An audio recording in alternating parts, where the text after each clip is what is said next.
Genesis 37. And Jacob dwelt in the land wherein his father was a stranger, in the land of Canaan. These are the generations of Jacob.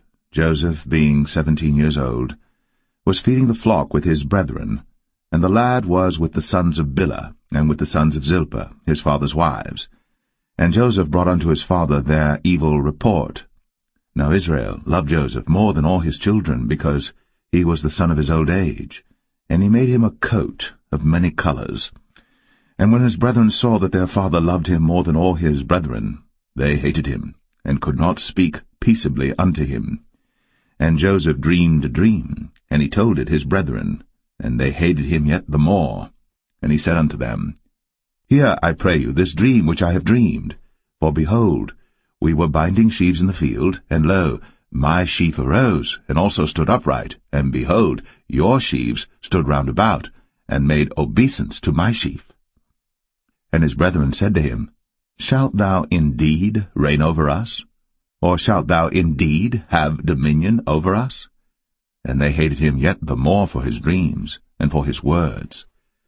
And he dreamed yet another dream, and told it his brethren, and said, Behold, I have dreamed a dream more, and behold, the sun, and the moon, and the 11 stars made obeisance to me. And he told it to his father, and to his brethren, and his father rebuked him, and said unto him, What is this dream that thou hast dreamed? Shall I and thy mother, and thy brethren indeed come to bow down ourselves to thee to the earth? And his brethren envied him.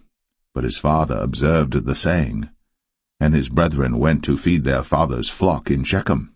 And Israel said unto Joseph, Do not thy brethren feed the flock in Shechem? Come, and I will send thee unto them. And he said to him, Here am I.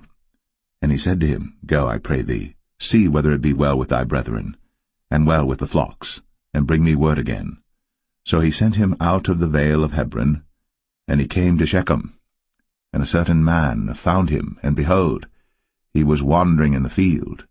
And the man asked him, saying, What seekest thou? And he said, I seek my brethren. Tell me, I pray thee, where they feed their flocks. And the man said, They are departed hence, for I heard them say, Let us go to Dothan. And Joseph went after his brethren, and found them in Dothan. And when they saw him afar off, even before he came near unto them, they conspired against him to slay him. And they said one to another, Behold, this dreamer cometh. Come now, therefore, and let us slay him, and cast him into some pit. And we will say, Some evil beast hath devoured him, and we shall see what will become of his dreams. And Reuben heard it, and he delivered him out of their hands, and said, Let us not kill him. And Reuben said unto them, Shed no blood, but cast him into this pit that is in the wilderness, and lay no hand upon him, that he might rid him out of their hands, to deliver him to his father again.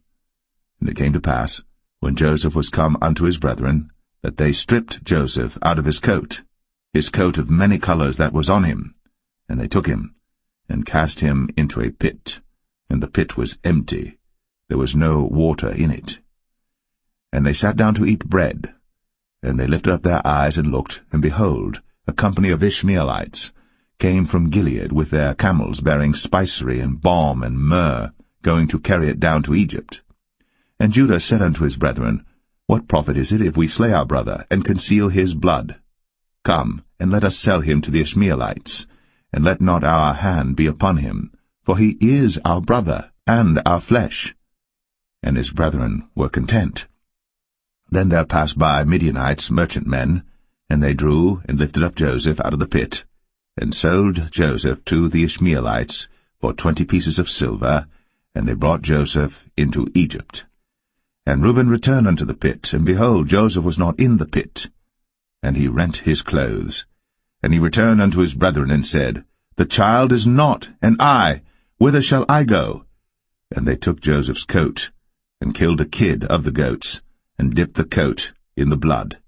And they sent the coat of many colors, and they brought it to their father, and said, This have we found. Know now whether it be thy son's coat or no. And he knew it, and said, It is my son's coat. An evil beast hath devoured him. Joseph is without doubt rent in pieces. And Jacob rent his clothes, and put sackcloth upon his loins, and mourned for his son many days. And all his sons and all his daughters rose up to comfort him.